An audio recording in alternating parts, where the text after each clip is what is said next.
Assalamualaikum warahmatullahi wabarakatuh. Perkenalkan, nama saya Rizka Nurhalimah dari kelas C NPM 190-12-1097. Di sini saya akan menerangkan mengenai proses pencatatan dalam pengantar buku akuntansi. Apa sih proses pencatatan itu? Mari kita pelajari lebih lanjut. Di dalam proses pencatatan ada akun, langkah-langkah proses pencatatan, ilustrasi proses pencatatan, dan neraca saldo. Di dalam akun terdiri dari debit kredit, hubungan ekuitas, dan ikhtisar aturan debit dan kredit. Di dalam jurnal, buku besar, dan pemostingan atau pembukuan. Dan di dalam ilustrasi proses pencatatan ada ikhtisar, ilustrasi, penjurnalan, dan pembukuan. Dan yang terakhir di neraca saldo ada pembatasan neraca saldo atau keterbatasan neraca saldo, menemukan kesalahan, dan penggunaan tanda nilai tukar. Nah, sebelum kita masuk ke dalam pembahasannya, mari kita cari tahu dulu tujuan pembelajaran proses pencatatan ini. Setelah mempelajari bab ini, Anda diharapkan dapat menjelaskan arti akun dan bagaimana akun dapat membantu proses pencatatan, mendefinisikan debit dan kredit, serta menjelaskan penggunaannya dalam pencatatan transaksi bisnis, mengidentifikasi langkah-langkah dasar dalam proses pencatatan, menjelaskan arti jurnal dan bagaimana jurnal dapat membantu proses pencatatan, menjelaskan arti buku besar dan bagaimana buku besar dapat membantu proses pencatatan, menjelaskan arti pemindahan bukuan atau posting dan bagaimana proses ini dapat membantu proses pencatatan, menyiapkan neraca saldo, dan menjelaskan kegunaannya. Mari kita perjelas apa itu akun, langkah-langkah proses pencatatan, ilustrasi proses pencatatan, dan neraca saldo. Jadi, akun akan mengurangi atau menambahkan itu sesuai dengan akun itu sendiri. Misal, akun kas, piutang, jas, misal, kas, piutang usaha, beban, ataupun yang lainnya, itu termasuk ekuitas, liabilitas, ataupun ekuitas. Nah, kalau sudah mengetahui akun tersebut akan masuk ke ekuitas, liabilitas, atau harta, maka akun itu bakal mengetahui akan ditambahkan atau akan dikurangkan. Jadi harus diingat bahwa debit berada di sisi kiri dan kredit berada di sisi kanan. Jadi, kalau di debitnya 200, maka di kreditnya juga harus 200. Karena debit dan kredit itu saling berhubungan. Kalau debitnya 200, kreditnya 200, maka itu disebutnya balance atau sama. Seperti ilustrasi tersebut, kenapa hasilnya bisa 15.000? Itu dari 10.000 dikurangi 3.000 ditambah 8.000. Hasilnya 15.000 ada di sisi debit. Karena hasilnya lebih besar di debit, maka saldonya juga harus ditulis di debit. Kenapa ini hasilnya 1.000? Itu hasil dari 3.000 ditambah 8.000 dikurangi 10.000. Nah, karena yang lebih besar ada di sisi kredit, maka saldonya juga harus ditulis di sisi debit. Jadi, ketika saldonya lebih besar di debit, maka ditulisnya harus di debit. Dan ketika saldonya lebih besar di kredit, maka ditulisnya harus di kredit. Nah, maksud dari penjelasan ini yaitu ketika aset akan bertambah debitnya dan berkurang kreditnya, sedangkan liabilitas akan bertambah kreditnya dan berkurang debitnya. Kenapa disebut normal balance? Karena akunnya mencatat penambahan. Maksud dari ini yaitu modal saham biasa dan pendapatan itu mengurangi debit dan menambahkan kredit sama dengan saldo laba. Saldo laba juga mengurangi debit dan menambahkan kredit. Berbanding terbalik dengan dividen. Kalau dividen menambahkan debit dan mengurangi kredit. Modal juga sama, modal menambahkan debit dan mengurangi kredit.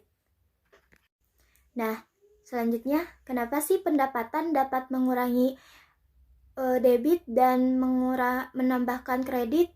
Karena beban mendekati atau menambahkan ekuitas berbanding terbalik dengan beban. Beban mengurangi ekuitas, jadi debitnya bertambah dan kreditnya berkurang.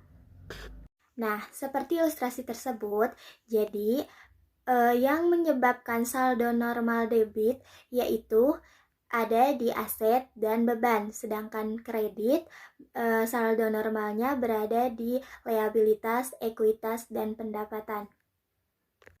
Nah, ini cara mudahnya nih. Ketika harta dan beban bertambah, maka utang, modal, dan pendapatan berkurang. Begitupun sebaliknya. Mungkin gini. Nah, di aset ada cash atau tunai, peralatan, dan persediaan. Itu termasuk ke dalam debit. Sedangkan di liabilitas ada wasal bayar dan hutang. Itu termasuk ke dalam kredit. Dan di ekuitas ada modal-modal biasa. Itu termasuk ke dalam kredit juga. Nah, sekarang kita masuk ke dalam jurnal. Dokumen bisnis seperti tanda terima penjualan, cek, atau tagihan memberikan bukti transparan. Nah, ini proses pencatatannya. Menganalisis setiap transaksi, mencatat transaksi ke dalam jurnal, memindahkan informasi jurnal ke akun di buku besar. Ini contoh. Jadi, di dalam jurnal, perusahaan mencatat transaksi sesuai dengan kronologis atau urutan terjadinya transaksi. Di jurnal juga mengetahui dampak debit dan kreditnya sesuai dengan batas transaksi sesuai pada akun tertentu. Dan perlu diketahui bahwasannya perusahaan-perusahaan banyak memiliki jurnal, namun jurnal yang paling pokok yang biasanya dipakai oleh perusahaan adalah jurnal umum. Nah, ini contoh jurnal. Ilustrasi. Pada tanggal 1 September, pemegang saham menginvestasikan 15 euro tunai di perusahaan dengan imbalan saham biasa, dan Shopify membeli peralatan komputer seharga 7.000 dolar tunai. Berarti cash, uang tunai, bagikan modal biasa, peralatan, dan cash, uang tunai. Cash berada di debit dan modal-modal biasa berada di kredit. Peralatan berada di debit dan cash berada di kredit. Nah, contoh yang kedua, pada tanggal 1 Juli, Tashi Company membeli truk pengiriman seharga 420.000, ia membayar 240.000 tunai seharga sekarang dan setuju untuk membayar sisa 180.000 secara kredit. Maka peralatan berada di debit dan uang tunai berada di kredit dan akun hutang berada di kredit, sehingga hasilnya sama, 420 balance. Nah, sekarang masuk ke dalam buku besar. Apa sih buku besar itu? Buku besar itu adalah keseluruhan akun yang dimiliki perusahaan, disebutnya buku besar. Di dalam buku besar memiliki di dalam buku besar terdapat semua informasi mengenai perubahan dalam tiap-tiap saldo akun. Nah, tahap proses pencatatannya sebagai berikut. Aset individual termasuk ke dalam peralatan, tanah, perlengkapan, dan kas. Liabilitas individual termasuk ke dalam utang bunga, utang gaji dan upah, utang usaha, wesel bayar. Dan ekuitas individual termasuk ke dalam beban gaji dan upah, pendapatan jasa, dividen, saldo laba, dan modal saham-saham biasa. Nah, ini merupakan pemindahan bukuan. 1. Jurnal umumnya sudah diketahui RIP-nya. Terus, buku besar. Ketika kas, maka ditulisnya di debit dan di saldonya. Nah, ketika modal-modal biasa, ditulisnya di kredit dan saldonya. Seperti yang sudah dijelaskan tadi, bahwasannya ketika debitnya memiliki nilai besar daripada kredit, maka ditulisnya di debit. Begitupun sebaliknya. Nah, ini kode-kode akun yang harus ditulis di dalam RIP. Ketika jurnal umumnya tadi sebelum ke buku besar, jurnal umumnya harus menggunakan RIP. Harus ada RIP-nya. Nah, ini RIP ini tuh mempunyai kode-kode tersendiri seperti halnya KAS. KAS kodenya 100-an, liabilitas kodenya 200-an, ekuitas kodenya 300-an, pendapatan kodenya 400-an. Beda lagi dengan beban. Beban bisa jadi 600, 700, 900. Itu disesuaikan dengan perusahaan-perusahaan itu sendiri atau kode-kode akun itu sendiri. Jadi kode akun dapat digunakan di RIP ketika akan memposting ke dalam buku besar. Nah, ilustrasi proses pencatatannya seperti ini. Pada tanggal 1 Oktober, CR Chaichi menginvestasikan uang tunai sebesar 10.000 pada agensi periklanan yang disebut Pioneer Advertising Agency (INC). Maka, analisis dasarnya aset kas bertambah 10.000 dan ekuitas khususnya modal saham-saham biasa bertambah 10.000. Analisis persamaannya berarti kas bertambah 10.000 dan modal-modal saham bertambah 10.000. Kas berada di aset dan modal-modal saham berada di ekuitas. Analisis debit kreditnya. Aset yang bertambah dengan didebit ke 10.000, ekuitas yang bertambah dengan kredit modal-modal saham biasa 10.000. Ayat jurnalnya, jangan lupa kita harus menulis tanggalnya. Di sini 1 Oktober. Nah, kas kode akunnya 101, ditempatkan di debit 10.000 dan modal saham-saham biasanya 300 11 itu adalah kode akunnya dan ditempatkan di kredit.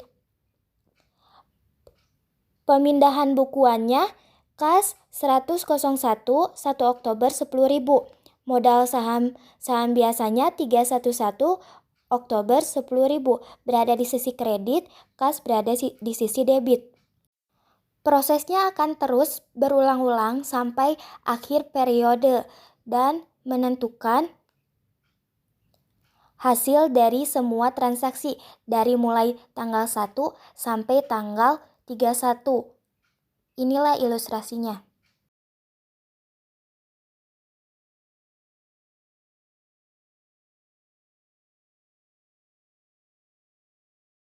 Nah, setelah tahu semua bukti transaksinya dimasukkan ke dalam jurnal umum seperti kas, kode akunnya 101 di debit. Nah, begitupun dengan akun-akun lainnya setelah dimasukkan ke jurnal umum, dimasukkan ke dalam buku besar. Nah, di dalam buku besar, semua akun-akun bakal dibagi-bagi lagi sesuai dengan kelompok akunnya. Misal, kas, perlengkapan, asuransi dibayar di muka, peralatan, wesel bayar, utang usaha, pendapatan jasa diterima di muka, modal saham-saham biasa, dividen, pendapatan jasa, beban gaji dan upah, beban sewa. Nah, itu bakal diurutkan sesuai dengan akun-akunnya dalam buku besar. Nah, sekarang sudah masuk ke dalam pembahasan terakhir, yaitu neraca saldo. Nah, seperti yang sudah disinggung tadi, bahwasannya neraca saldo dapat melihat kesalahan dalam penjurnalan dan pembukuan. Neraca saldo juga ditulis perusahaan ketika periode-periode terakhir dalam akuntansi. Nah, neraca saldo dipersiapkan perusahaan pada periode-periode terakhir dalam akuntansi. Neraca saldo juga dapat menemukan kesalahan-kesalahan dalam penjurnalan ataupun dalam pemostingan atau pembukuan. Nah, kalau udah salah gitu, gimana? Nah, kalau misalnya terdapat kesalahan, maka akan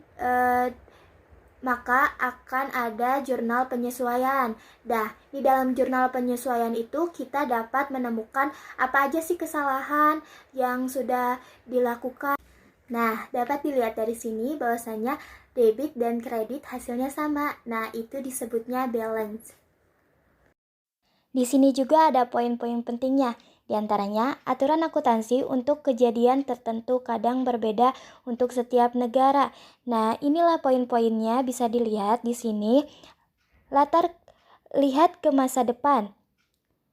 Proses dasar pencatatan dalam buku teks ini diikuti oleh perusahaan-perusahaan di seluruh dunia. Tidak mungkin berubah di masa depan. Struktur definisi aset, liabilitas, ekuitas, pendapatan, dan beban dapat berubah seiring waktu sejalan dengan evaluasi IASB dan FASB mengenai kerangka konseptual mereka dalam membuat standar akuntansi.